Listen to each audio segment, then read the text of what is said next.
Welcome to another episode of the Layman's Guide to the World Cup. I'm Henry, I'm your host, and now we're moving into what I think are more of the harder, stronger groups of the World Cup.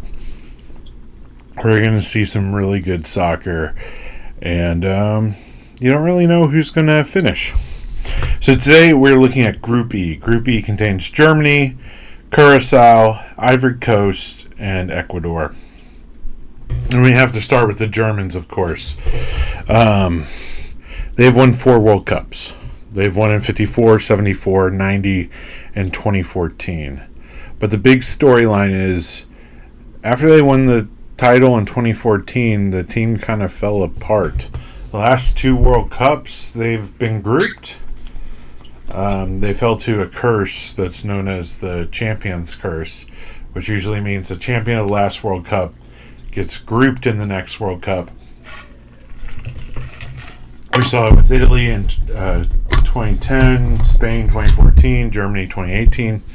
So it's this common occurrence where we see the champions not do great in the following World Cup, which it mostly has to do with turnover in players. Like, them winning the title is usually the peak of that team.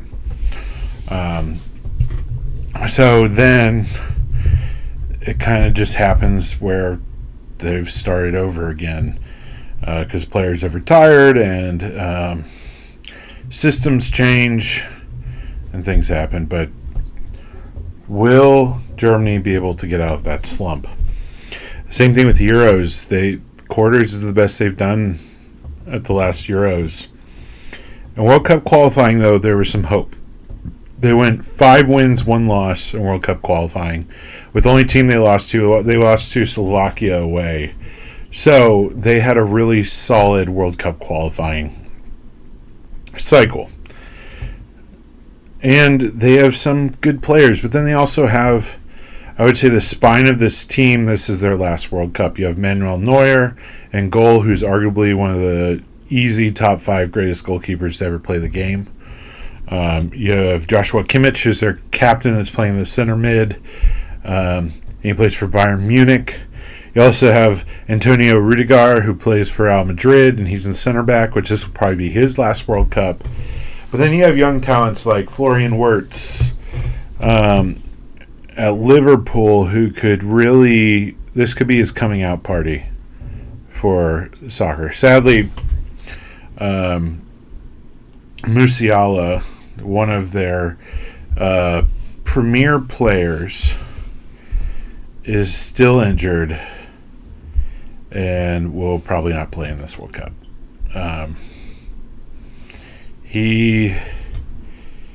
That's a real shame after his leg injury that he's having to miss out in this tournament. So we will see if they can kind of recover, because it was him and Wirtz that are the 2 promising up and coming players for this national team. And guess what? Only one of them is still around. And also Wirtz didn't have the best of debut seasons with Liverpool. So can he come off that slump and then perform? Now, I haven't mentioned this before, but I feel like for this World Cup, with there's 48 teams, the top 24 teams arguably are some of the strongest we've seen in World Cup history. So those games are going to be really competitive when they meet. So with that, I think anything outside of a round of 16 is considered an absolute failure for Germany. And I think likely they're not, I don't consider them like a top favorite, but they're an elite team. I think they can make it to the quarters. I think that's reasonable. And I think with the right opponent, they can push on to the semis. I can't see them in the final. I think realistically, quarters sound about right for them. It really just depends on the path that happens. I don't think I've mentioned it too much, but the throwing in the third place people at the round of 32 really changes the dynamic. 'Cause you could be playing a really weak team in a round of 32, but because in the bracket there's another strong team facing a weak team. You're playing a really strong team just straight in the round of 16. So, like, more than ever, where you place in your group really matters. So, it's all going to be dependent on the bracketology of this tournament. Then you have Curaçao. They're just happy to be here, man. This is their first World Cup ever. They used to be known as Netherlands Antilles. They used to be a colony in the Caribbean for the Netherlands, and now they're just excited. They have punched above their weight. One thing that's really helped them as a team is they've been recruiting a lot of Dutch players that have ancestry in Curaçao, because that's kind of how it works with international soccer, is by passports and things like that to get players to play for them. It's not like the Olympics where here they have to be a citizen and want you to play competitive games for a national team. You're locked in. You can't change. So these are Dutch players that have never played for the Dutch national team, but they have some ancestry and they've been recruited in and brought into this team. So I think they're going to be grouped in this. But I think for them, just having a competitive group, meaning like they're not squashed. They're not losing 7-0 to Germany, something like that. Where they have a competitive thing, and even like making third place in this group, and not even making be good enough to be the round of 32 in third place, but just making third place, I think, would be a huge advantage for this program as they're pushing forward. If you're watching this and you don't know me, I'm a youth pastor and a Christian, and I have a theology podcast as well called Graceful Curiosity. But that's something that we talked about in our last episode, was there's these teams, Curaçao being one of them, who's openly like doing worship sets and praying after their practices. Like, these guys are just full in with their faith and just excited to be here. And this is like a big moment in their life. And there's a lot of unity in this team. So I think that's what will propel this team forward, is their unity. They're definitely fall into that vibes team category. And I think they're definitely a team that can fall in that category of like, we're just happy for them. So they're not going to play the most exciting soccer in the world. I'd be interested if they become giant killers, but other than that, that'll be Curaçao. Then you have the Ivory Coast, the Elephants, which they have one of the most incredible stories. There's a civil war in their country in the early 2000s, and because they qualified for the World Cup, and because of one of their players, their captain of the team at the time, Didier Drogba, the civil war stopped to watch this team go to the World Cup for the first time. And this team has a history of a lot of good players, like the Toure brothers, like I said, Drogba. So what are they going to do? They've been grouped in all of their World Cup performances, and they haven't made a World Cup since 2014. So they've missed out on the last two, but every time they've made it they were in 2006, 2010, and 2014, all three of those World Cups that got grouped. So can they translate? Because the thing is, they've been champions of Africa. In 23, they won the AFCON, the African Cup of Nations, being Nigeria in the final. And they were just like this underdog team where the coach became their coach right before the tournament. And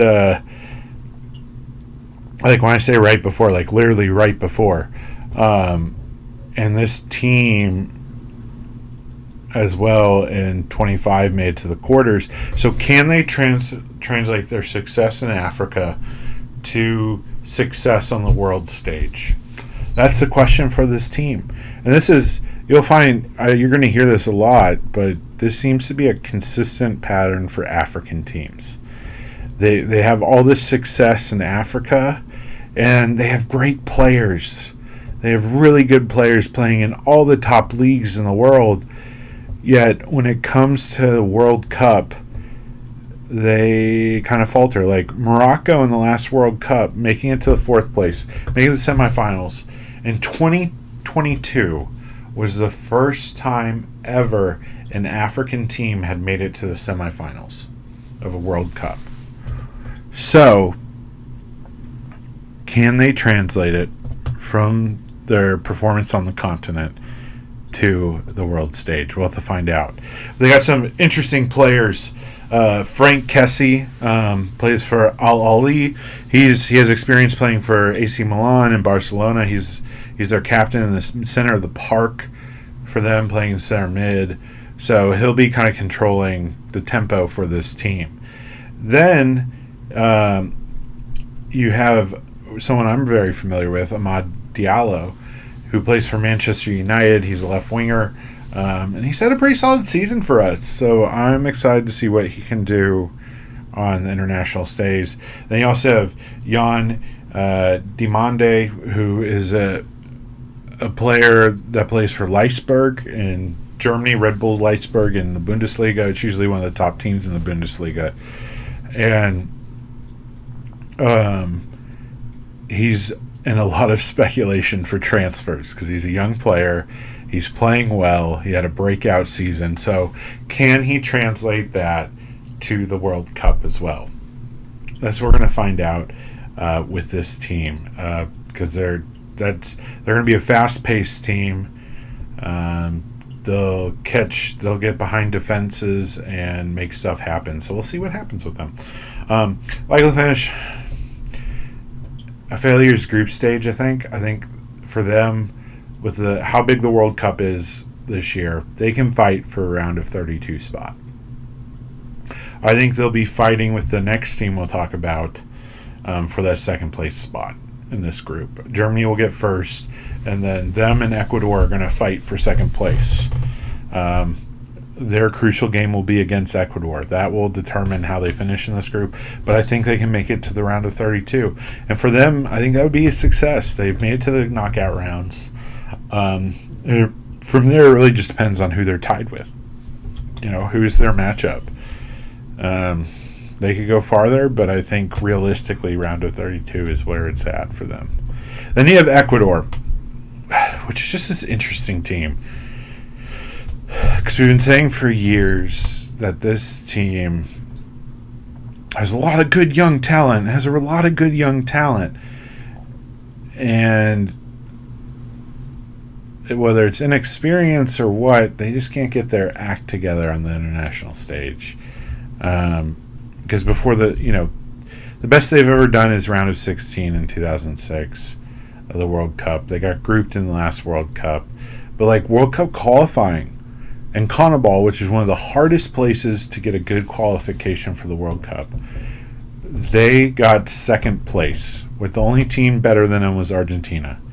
And they had 8 wins, 8 draws, and 2 losses.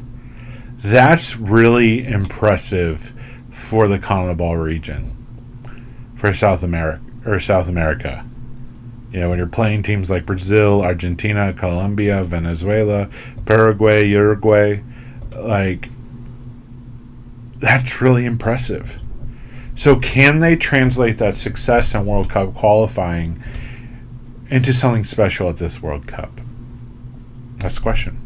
Because you have Moses Caicedo, who a couple of years ago had over $100 million transfer to Chelsea, and he's been starting for Chelsea ever since, which is one of the top teams in the Premier League. Usually, they didn't have a great season this year, but they're historically one of the top teams and the teams with some of the most money. Then you have Willian Pacho, who just started in the Champions League final for PSG against Arsenal and won it. And he's been a stellar center back this whole season for PSG and Ligue 1. So, both with him and Caicedo and that holding down the middle of the park from defense to midfield, and then there's a lot of pieces around them, can they make something special of this tournament? That's the question. I don't know. This is where their weakness is their attack, because really the only one that's really special in their attack is Enner Valencia. He's 36. He's their captain, but he's always been a hero to Ecuador. So can he have one last piece of magic in this run? I don't know. So for them, I think it's time for them to be in the round of 32. On paper, they should be in the round of 32. They're the likely to get second in the place in this group. Ivory Coast may cause them some problems, but it's their place to lose. I don't think they're good enough to beat Germany. They'll cause Germany problems. But I think second place is where they'll be, so they'll make it to the round of 32. And I think a great success for them would be the round of 16. So they're kind of with, the Switzerlands of the world and the kind of us in the United States and Mexico of like these second-tier teams that can cause problems for some of the big boys, but with the right magic, we can make it farther than you think. So Ecuador is definitely a team to watch. So we'll see. And this has been Group E. That's like I said, we're getting into some of the stronger groups. Next time tomorrow, we're going to get into one of the strongest groups with a favorite. So I'll see you next time.